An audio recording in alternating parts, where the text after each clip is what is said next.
सिर्फ चार नाम और चार इंसान नहीं है,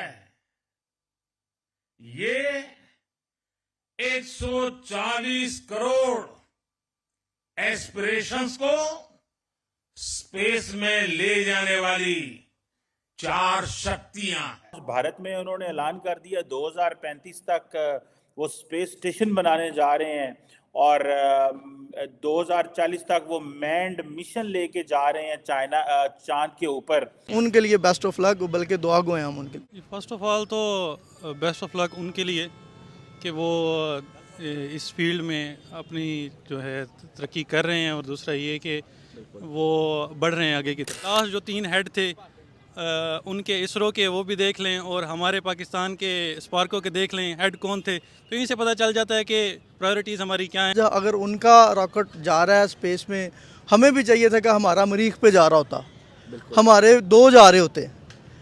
बस उनकी जो प्रायोरिटीज़ हैं, उनकी जो मैनेजमेंट है, उनकी प्रायोरिटीज़ ज़्यादा अच्छी हैं। वो दोस्तों, भारत जो है वो हर आने वाले दिन में कोई ना कोई ऐसी चीज़ ज़रूर कर रहा है जिससे वो अपनी आवाम को इंस्पायर कर रहा है। ये एक गगनयान मिशन है जो कि इंडिया का कहा जा रहा है first human space flight program है।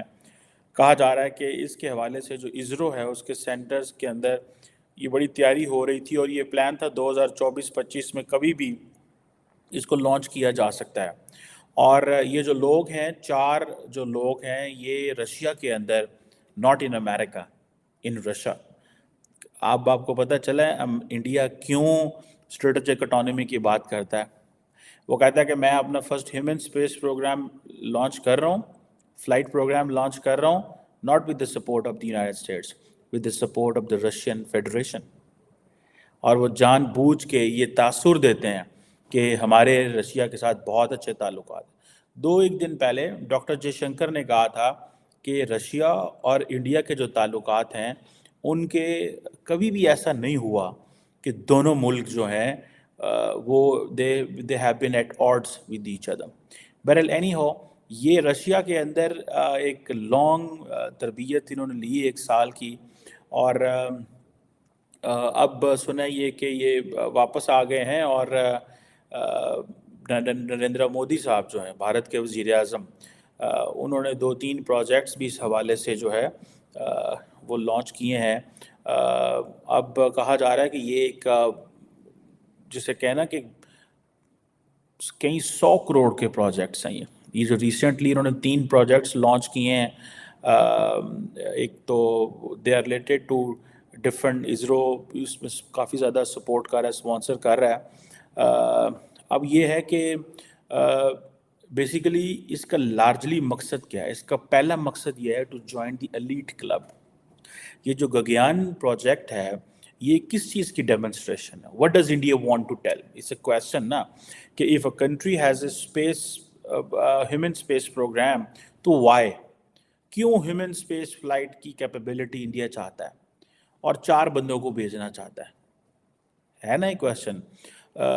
और ये जो है वो क्यों इंडिया समझता है कि ये वापस ये जाएंगे स्पेस में, वापस आएंगे, इतना खर्चा क्यों करना चाहता है? पहली बात तो यह है कि India wants to do it for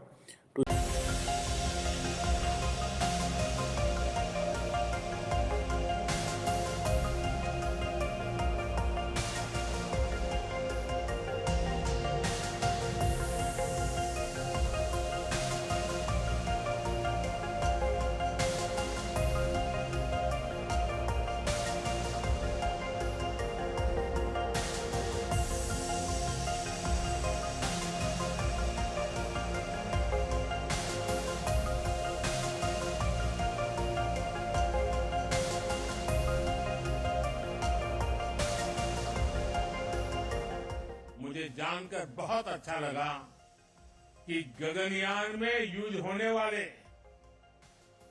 ज्यादातर उपकरण मेड इन इंडिया है।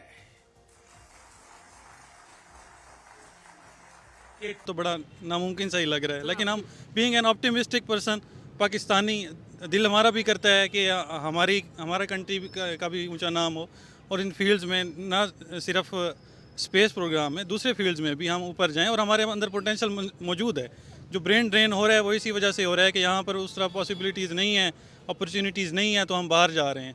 इंडिया में वो चीज़ नहीं है। इंडिया एक तो बहुत बड़ी मार्केट है, बिल्कुल बड़े कंट्रीज़ हैं वो इस तरह इसलिए भी वहाँ पे इन्वेस्ट कर रहे हैं।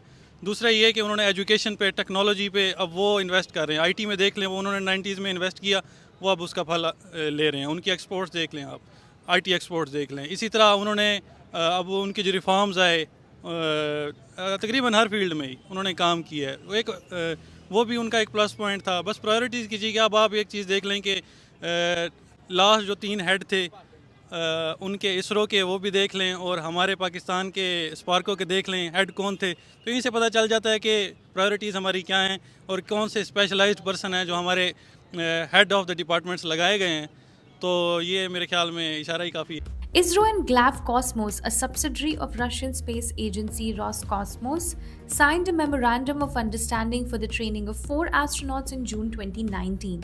The 4 astronauts trained at Russia's Yuri Gagarin Cosmonaut Training Center in February 2020 till March 2021. अब से कुछ देर पहले देश पहली बार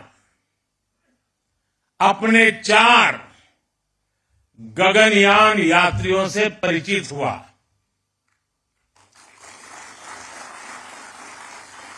ये ज्वाइन द एलीट क्लब, ये एलीट क्लब है जिसको इंडिया ज्वाइन करना चाह रहा है। और इस हवाले से ये बातें काफ़ी चल रही थी कि इंडिया जो है पर्टिकुलरली एशिया के अंदर is in a competitive competition लेके आ रहा है चाइना के अगेंस्ट। और वो कह रहे थे कि जी अभी जैसे फॉर एग्जांपल ये भी बात चली है कि 2030 से पहले इंसान को चांद पे भेजना चाहते हैं चाइना भी और इंडिया भी। और इंडियन स्पेस रिसर्च ऑर्गेनाइजेशन जो है इन्होंने इस पेपर काफ़ी काम भी किया हुआ है। जैसे चंद्रयान 3 जो है जिसने चांद के जो साउथ पोल है उस पर लैंडिंग की थी, फिर एक सोलर ऑब्जर्वेटरी लॉन्च की, एंड देन ये चीज़ें मुसलसल चल रही थी कि ये प्रोग्राम भी इंडिया ने लॉन्च किया है। और कहा जा रहा है कि 12 स्पेस मिशन 12 महीनों में ये सारे जो है वो ये बिल्ड किए जा रहे हैं और कुछ होंगे। तो लगता तो ये है कि जैसे मैंने कहा कि India wants to join the elite club, that is the first thing जो इंडिया के लिए इम्पोर्टेंट है। इसके बाद क्या होगा, इंडिया जारी बात है एक मैसेजिंग दे रहा है वेस्टर्न वर्ल्ड को कि आप जो हमें फंड कर रहे हैं, आप जो हमें फाइनेंस करेंगे, not fund and finance but आप जो हमें टेक्निकल सपोर्ट दे रहे हैं, लार्जली इंडिया टेक्निकल सपोर्ट ले रहा है उनसे। और ये जो टेक्निकल सपोर्ट है इसका मतलब यही है कि हमारे लोगों को इक्विप करें, हम इस काबिल हैं कि हम इन जगहों पे जा सकते हैं। सो ये 4 लोग हैं, ये सारे आई थिंक इनका ताल्लुक एयरफोर्स से है। आई थिंक ग्रुप कैप्टन है 3 और एक विंग कमांडर हैं। और दूसरा ये है कि मोदी साहब ने ये जो प्रोजेक्ट भी लॉन्च किया है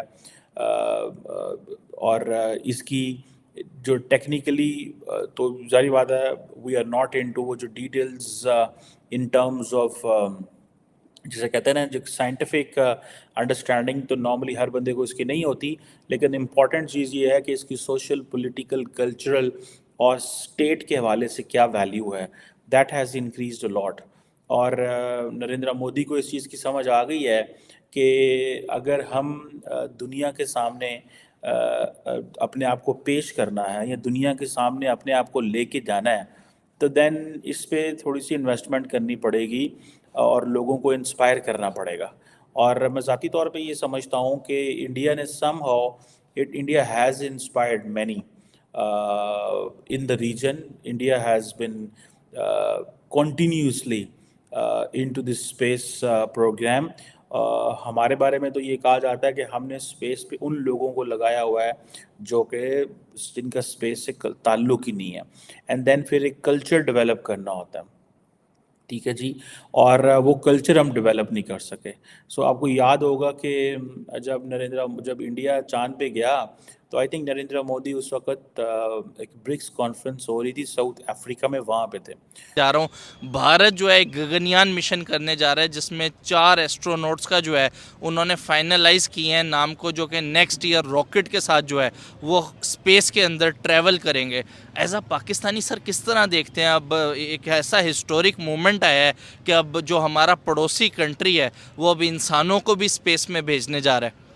सर एज अ पाकिस्तानी हमें दुख हो रहा है कि हम वहाँ क्यों नहीं हैं। हमें भी चाहिए था, आज अगर उनका रॉकेट जा रहा है स्पेस में, हमें भी चाहिए था कि हमारा मरीख पे जा रहा होता, हमारे 2 जा रहे होते। बस उनकी जो प्रायोरिटीज़ हैं, उनकी जो मैनेजमेंट है, उनकी प्रायोरिटीज़ ज़्यादा अच्छी हैं, वो उधर साइंस का रुझान बहुत ज़्यादा हो गया हुआ है। हमारे अभी आप प्राइमरी स्कूल्स देख लें, गवर्नमेंट के हाई स्कूल देख लें, वहाँ पे आज भी प्रैक्टिकल हमारे सिर्फ बुक्स पे हैं। ऐसा ही है। आप मैट्रिक का सिलेबस देख लें, मैट्रिक के बच्चे जब आपके पढ़ रहे होते हैं तो प्रैक्टिकल उनको नहीं पता होता। जिस दिन आपका एग्जामिनेशन होना होता है उससे एक दिन पहले, थोड़ी देर पहले आपको बताया था ये प्रैक्टिकल ऐसे ऐसे कर लें, आप पास हो जाएंगे। उधर ऐसा नहीं है। अगर आप वहाँ पे देखें, उनके यूट्यूब पे, हम ज़ाहिर हमारा तो एक्सेस है, आप यूट्यूब या सोशल मीडिया के थ्रू उनको देखेंगे तो उनके जो प्राइमरी और मिडिल के स्कूल्स हैं वो छोटे छोटे उन्होंने चीज़ें बनाई हैं सेंसी, जो अपने बच्चों को बताते हैं। ये देखें, ये ऐसे होता है, ये ग्रेविटी ये चीज़ होती है, ग्रेविटी के बारे में जैसे बताया जाता है वो प्रैक्टिकली बताते हैं वो।